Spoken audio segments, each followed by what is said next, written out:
আমরা অনেকেই হেদায়েতের পথে চলতে চাই, অর্থাৎ প্র্যাকটিসিং মুসলিম হতে চাই, দৈনন্দিন জীবনে ইসলামকে মেনে চলতে চাই।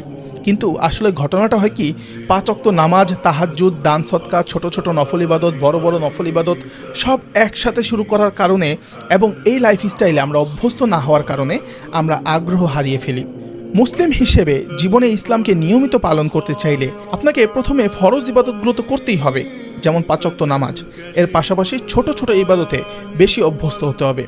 তাহলে দিনের পথে বা হিদায়েতের পথে চলা আপনার জন্য সহজ হবে। সুতরাং হেদায়েতের পথে অবিচল থাকতে চাইলে বড় আমলের চাইতে আপনাকে ছোট ছোট আমলে বেশি গুরুত্ব দিতে হবে।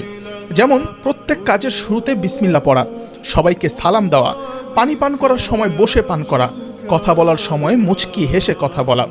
ছোট ছোট আমলগুলো দৈনন্দিন জীবনে লাইফস্টাইল বানিয়ে নিতে পারলে হেদায়েতের পথে অবিচল থাকা এবং একটা সময় বড় বড় আমল করাও খুব সহজ মনে হবে। দ্বিতীয় আরেকটি কৌশল হলো, হেদায়েতের পথে অবিচল থাকতে চাইলে কখনো মিথ্যা বলা যাবে না।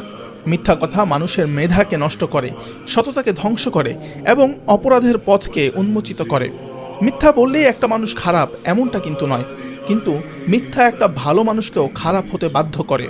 এ কারণে মিথ্যা কথা বলা থেকে সবসময় নিজে বিরত থাকতে হবে এবং সন্তান বা ছাত্রদের আর কিছু শিখাতে পারেন বা না পারেন, অন্তত তারা যেন কখনো মিথ্যা কথা না বলে সেই দিকে লক্ষ্য রাখতে হবে এবং তাদেরকে সেই দিকে গাইড করতে হবে। হিদায়াতের পথে অবিচল থাকতে চাইলে আরেকটি কৌশল হলো, জীবনে যাই ঘটুক না কেন, যত বড় মুসিবতই আপনাকে ঘিরে ধরুক না কেন, সবসময় আল্লাহর কৃতজ্ঞতা প্রকাশ করবেন। যখন আপনি বলবেন আলহামদুলিল্লাহ, তখন আপনি আল্লাহর কৃতজ্ঞতা প্রকাশ করলেন।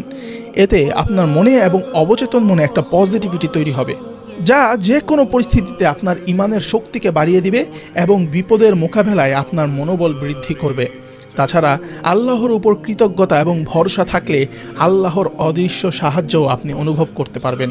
হিদায়াতের পথে অবিচল থাকার আরেকটি কৌশল হলো নিয়মিত দান সদকায় অভ্যস্ত হওয়া, সেটা সামান্য পরিমাণে হলেও। আমরা অনেকেই 100 টাকা বা 500 টাকা দান করে দিই, এরপরে সারা বছর বা সারা মাস নানা ব্যস্ততায় আমরা দান সদকার কথা ভুলে যাই। এর চেয়ে ভালো প্রতিদিন আপনি 10 টাকা করে দান করেন। নিয়মিত ইবাদত আল্লাহর কাছে সবচেয়ে প্রিয়, সেটা সামান্য পরিমাণে হলেও। হিদায়াতের পথে অবিচল থাকার অন্যতম একটি কৌশল হলো প্রত্যেক সৎ কাজ ইবাদতের নিয়তে করা। যেমন আপনি ব্যবসা করছেন, ব্যবসা করা কিন্তু নবী রাসূলদের সুন্নত। তাদের উসুল অনুযায়ী ইবাদতের নিয়তে যদি আপনি ব্যবসা করেন, সেটাও কিন্তু আপনার ইবাদতে পরিণত হবে। আপনি চাকরি করছেন, সেটা যদি বাবা মার খেদমতের উদ্দেশ্যে অথবা স্ত্রী সন্তানের দেখভাল করার উদ্দেশ্যে ইবাদতের নিয়তে সৎভাবে উপার্জন করেন, সেটাও এক ধরনের ইবাদত। প্রত্যেক কাজ যখন আপনি ইবাদতের নিয়তে করছেন, তখন আল্লাহর সাথে অটোমেটিকই আপনার একটা কানেকশন তৈরি হবে। এতে হেদায়েতের পথে অবিচল থাকা আপনার জন্য সহজ হবে। এমন আরও বহু কৌশল আছে, তা জানতে আপনাকে আলেম ওলামাদের অনুসরণ করতে হবে। আপনি চাইলে আমাদের ইউটিউব চ্যানেলটি সাবস্ক্রাইব করে রাখতে পারেন। আমরা সবসময় ছোট ছোট অল্প সময়ের ভিডিওতে আপনাদেরকে পজিটিভ মেসেজ এবং আল্লাহর প্রিয় হবার বিভিন্ন উপায় এবং কৌশলগুলো নিয়ে কথা বলার চেষ্টা করি। আল্লাহ তাআলা আমাদের সবাইকে জান্নাতের জন্য কবুল করুন, আমিন।